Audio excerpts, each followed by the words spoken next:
Administration vlog reports. And this one's a little different. Usually I focus on all the different things that have been going on since the last recording over the past few days or weeks since the previous session, taking a look at what the Trump administration has been doing and how academics have responded. But right now I'd like to focus on one thing in particular. I've written a blog post about this. I think this is a very important issue, so I'm just going to work on this for right now. Let me know what you think in the comments. On May 28th, the United States Secretary of State Marco Rubio posted this on X, formerly known as Twitter. Quote, "The U.S. will begin revoking visas of Chinese students, including those with connections to the Chinese Communist Party or studying in critical fields." Unquote. The State Department then followed it up with a formal statement on its website, slightly expanding on the original, reading as follows, quote, "Under President Trump's leadership, the U.S. State Department will work with the Department of Homeland Security to aggressively revoke visas for Chinese students, including those with connections to the Chinese Communist Party or studying in critical fields. We will also revise visa criteria to enhance scrutiny of all future visa applications from the People's Republic of China and Hong Kong." Unquote. Let me explain why this might be a big deal for higher education and why it's also very bad. I will try to be as calm as possible, although as I wrote all of this, my fingers are shaking and I'm furious inside. To explain, American colleges and universities enroll a large number of international students, around 1.1 million as of last year. We do this in part for global and multicultural reasons. We also do this for financial reasons. While a lot of American students do not pay a full tuition price, most international students do. As economist Noah Smith put it, quote, "International students subsidize American students, especially at state schools," unquote. I'd quibble and clarify that to say they subsidize some or many American students, as some Americans also pay full freight, but you get the idea. As with most academic things, this practice varies from institution to institution. The New York Times recently published a list of the colleges and universities most committed to that strategy, which I'll display here. And you can see that the ones at the peak are enrolling about half or just under half of their student body from the rest of the world. And you can see other universities enrolling 40%, a third, a quarter of their student body from international populations. Naturally, there are colleges and universities which don't recruit so many international students. Of that entire student population enrolled by American post-secondary education as a whole, Chinese students constitute around 1/4, 277,000 and change in total in 2023, according to the IIE organization. Which means if those students turn away from the United States, some campuses will take a financial hit. Imagine, for example, a university charging $50,000 a year in tuition and fees.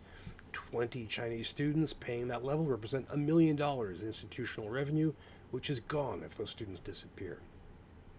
The situation might be worse than that.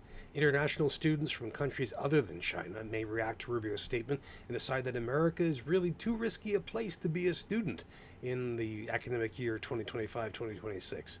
Such a decision would likely draw on other Trump actions against international students, notably deportations and detentions, in addition to Trump's particular actions against Harvard students. Asians in particular might assess American anti-Asian sentiment has gone too far, but they might not be alone in their trepidation. So, in other words, we could see more students turning away from the United States, worsening the financial hit. As Professor Robert Kelchin wrote on Blue Sky, quote, "We're at the point where higher education cannot count on any international students being present in the fall. One of America's biggest export industries is quickly being demolished." Unquote. Beyond economics, our campuses lose out on these fine students as human beings, not to mention as representatives of different cultures in the broader world. American society will miss these students, including the ones who sometimes stay after graduation to become scientists, medical professionals, officials, activists, and entrepreneurs. Noah Smith offers a good survey of research into the many ways international students benefit this nation. Let me shift to a bigger, more macro level. Rubio's decision appears in the context of what some have nicknamed Cold War 2.0, the struggle between the United States and China. As I've been writing for years, geopolitics and academic operations are increasingly intertwined, not always to academia's benefit. You could see a sign of this as the Chinese government took Rubio very seriously, responding formally as follows, quote, a spokesperson for the Chinese government, Mao Ning, accused the Trump administration of using national security and ideology as a pretext for the unreasonable decision, which seriously damaged the legitimate rights and interests of Chinese students and disrupted the normal cultural exchanges between the two countries. She added, this political and discriminatory practice of the U.S. has exposed the lies of the so-called freedom and openness that the U.S. has always advertised, and further damaged the U.S.'s own international image, national image, and national credibility, unquote. A strongly anti-China American foreign policy stance is also a Project 2025 fervently recommended. That high-profile and influential document wanted a new American administration to go after Beijing across the board. Trump and Rubio are apparently working on doing that very thing. Last year, I led an open, online, full reading of Project 2025. There's a link to our entire reading, all the commentary in the show notes. An American position against China and Chinese people is, of course, replete with historical precedent.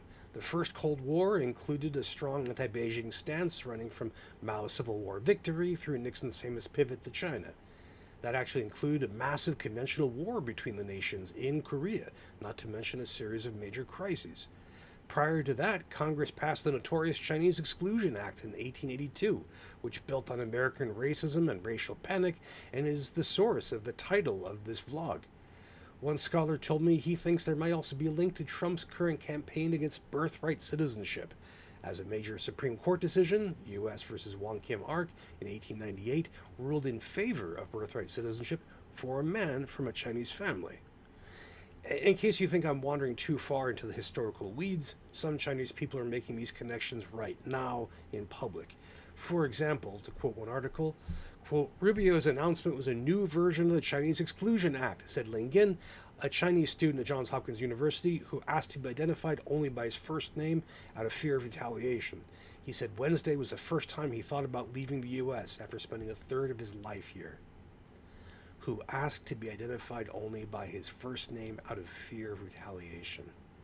Think about how many current students are experiencing that frame of mind right now. Are colleges and universities supporting them? I must be cautious at this point. Perhaps Rubio's action won't turn out to be a big deal. Maybe the Department of State will turn away only a few students, and many Chinese and other families will decide heading to America is worth the craziness, worth the risks. Perhaps Rubio will back down. India could send more students, as they are already the leading sending nation, and their prime minister is close to Trump. But if not, I fear we'll see American higher ed take a serious hit this fall. Personally, I'm very anxious about Chinese students and the American Academy now.